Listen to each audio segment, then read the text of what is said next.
Jeffersontown, a town whose start was serving pioneers on their travels to the nearby river town of Louisville. Starting as a trading community, Jeffersontown has become home to a hub of business activity that reaches around the world. Jeffersontown, Kentucky, a city proud of its present and rich in history.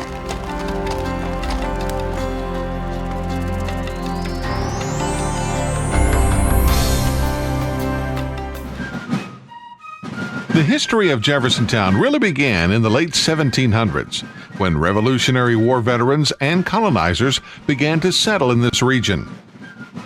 Dating back over 200 years, horse and buggies were used to travel the area as pioneers made their way into the fertile land of Kentucky on their way west.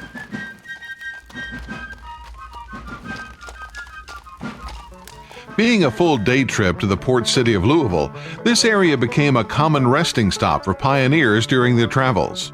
Early settlers who passed through discovered that the land near the Ohio River was too wet and swampy to build a future. So they returned to this area and discovered the land here to be abundant with fertile soil and fresh water. Settling nearby, this area became home to about 30 families in the late 1700s. Commercial activity started in 1794 when Abraham Bruner bought 122 acres on a forested ridge near Chenoweth Run Creek. His idea was to start a town at the intersection of two roads commonly used by travelers. Business owners bought plots of land from Bruner and began setting up shops along Main and Market Streets, which would later become known as Watterson Trail and Taylorsville Road. The square quickly became a hub of activity and developed into a town complete with a marketplace of goods and wares necessary to settlers and travelers of the time. Complete with hotels, blacksmiths, and taverns, the square became more than just a resting place for travelers. It became something of a county seat for the region.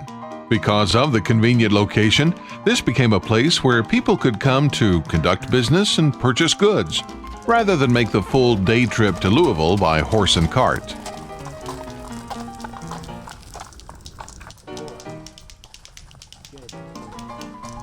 Residents began calling the area Bruner's Town in honor of Abraham Bruner, who came up with the original plot design for the town. On May 3, 1797, the city was officially incorporated and named after the current vice president at the time, Thomas Jefferson. Its incorporation took place some 30 years prior to the city of Louisville and remains the longest incorporated city in Jefferson County. Louisville was incorporated in 1828. Even though the city was officially recognized as Town of Jefferson or Jeffersontown, the local residents continued to refer to it as Bruner's Town well into the next century.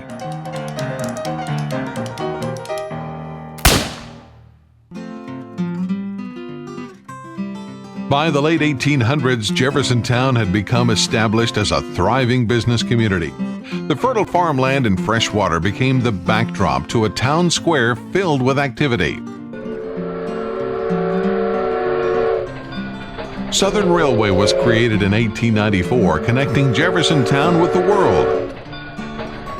Being a farming community, the train provided a means of transporting crops and livestock to market.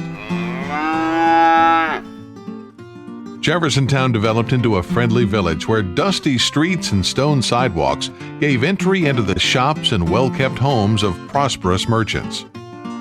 By the turn of the century, the businessmen of the community were hard at work trying to further develop the city in any way possible. One of the primary forces behind city growth in the early 1900s was Edwin Ruth Sproul, a local entrepreneur who worked tirelessly to promote Jeffersontown. He was instrumental in the establishment of several businesses in Jeffersontown, including the Jefferson County Bank. As a member of the Jefferson Heights Land Company, he created the Jefferson Heights subdivision and donated land for the Jeffersontown School. Extra, extra, read all about it! Jeffersontown was host to the county's first weekly newspaper, the Jeffersonian, established in 1907. A variety of businesses lined the square, including groceries, a drugstore, bank, and town blacksmiths. There were stone cutters, wheelwrights, a saddler, and other craftsmen whose quality wares supplied the surrounding countryside, and even some stores in Louisville. On May 2, 1903, the Interurban, a division of the Beargrass Railway, made its first trip to Jeffersontown. The rail line ran from the city of Louisville right down the middle of Taylorsville Road, making a loop around the square in Jeffersontown, which was the end of the line. A turnaround marker stood in the middle of the square and could even be seen in photos taken as late as 1921. Henry Watterson, one of Jeffersontown's most famous residents and editor of the Courier-Journal, would travel from his estate, Mansfield, to the center of town to board the Interurban for work. Residents of Jeffersontown gladly took advantage of this convenient mode of transportation, handing over their tokens in exchange for a trip to their destination in other parts of Jefferson County. The horse and buggy, however, remained an important part of daily life in Jeffersontown. The most important horse to residents of the town will always be the 1913 Kentucky Derby winner, Donorail, who was ridden to fame by jockey Roscoe Goose, a native of Jeffersontown.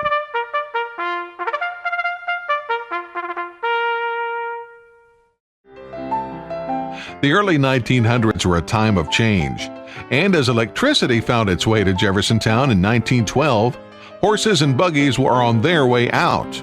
As the automobile gained popularity, livery stables were replaced with garages and car dealerships. Another casualty of this progress was the Interurban. A decline in passengers caused the line to shut down in 1932.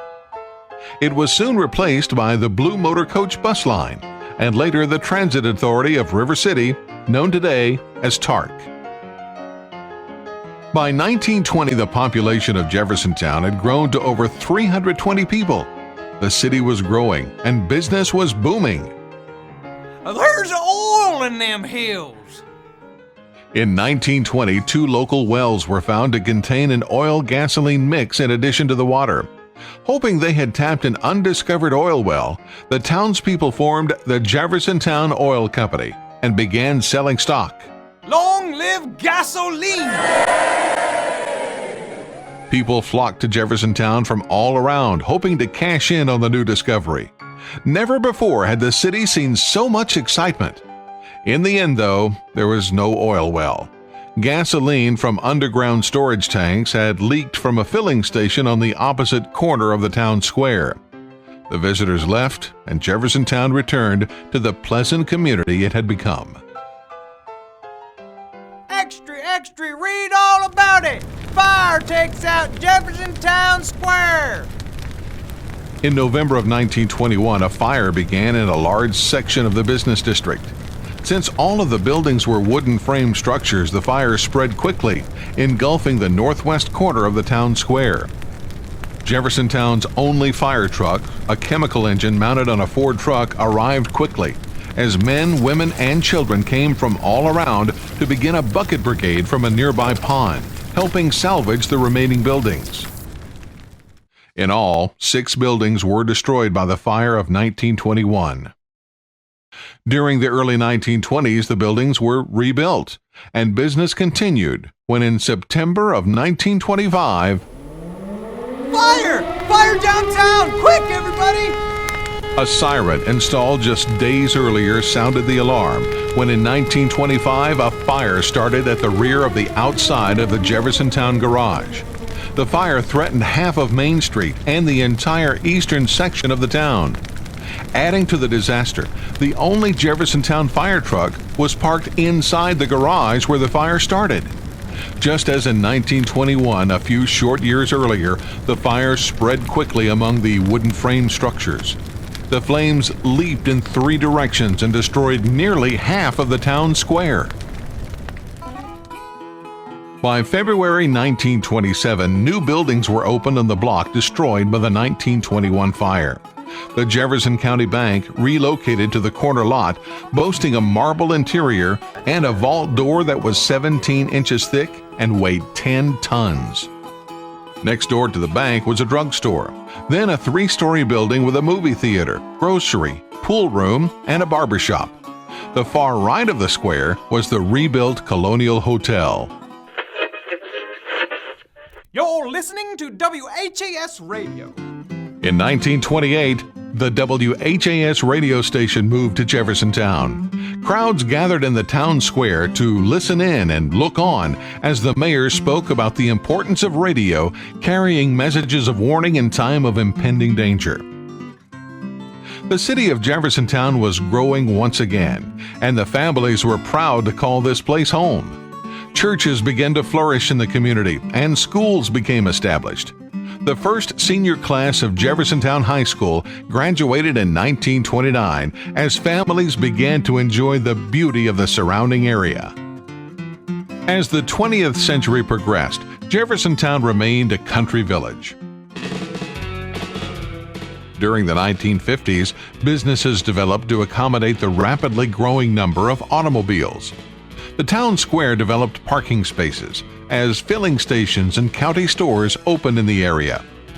Even a cab company was formed. While Jeffersontown was still a quaint family town, big changes were on the way. During the years to come, Taylorsville Road was widened, and General Electric Company's Appliance Park was opened nearby. In the late 1950s, real estate agent Fred Weber came up with the idea to create an industrial subdivision on 627 acres of corn and wheat fields along the Southern Railroad line just north of Jeffersontown. The land was annexed in 1964, and 1967 saw the grand opening of the Bluegrass Research and Industrial Park, which brought an economic boon to the community. By 1997, over 33,000 people were employed in the industrial park, making it one of the largest industrial parks in the Commonwealth of Kentucky. On November 12, 1963, a loose arrangement of local businesses was incorporated as the Jeffersontown Chamber of Commerce, which achieved phenomenal success in just a few short months. At about the same time, developer Jack Durrett created the J-Town Shopping Center on Taylorsville Road, as well as the large subdivision directly behind it. As president of the Chamber of Commerce, Durrett helped Jeffersontown become recognized by the state as an all-Kentucky city in both 1968 and 1969. It was around this time that Peggy Weber and Petra Williams discovered an old gas light at a local antique shop, and came up with the idea of lining the newly remodeled town square with a dozen of the lamps. Ozzie Ostringer was commissioned to make the reproduction lamps, and soon the heart of Jeffersontown became known as Gaslight Square.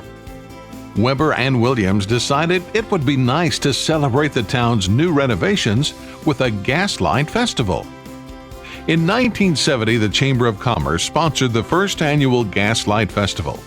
It was a small sidewalk fair the first year, but the next year the festival was moved to the town square. Offering something for everyone, the annual Gaslight Festival has grown in size and popularity, attracting over 250,000 people for what has become the last great street party of the summer.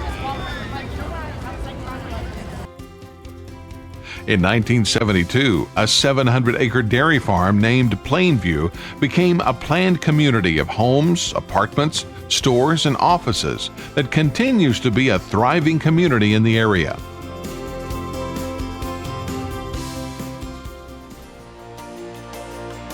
The people of Jeffersontown are proud of the economic expansion and remain committed to providing a wholesome family lifestyle. The residents of Jeffersontown continue to enjoy activities at Veterans Memorial Park, James A. Wilson Skyview Park for sports programs, the Plainview Swim and Tennis Club, David Armstrong Recreational Center, the Jeffersontown Library and Historical Museum, Daniel Ruckriegel Senior Citizen Center, and the Seasonal Farmers Market. By remembering our pioneering past while setting a course for the future, Jeffersontown city leaders remain committed that Jeffersontown remains a place where hard work is rewarded, progress is planned, and people come first.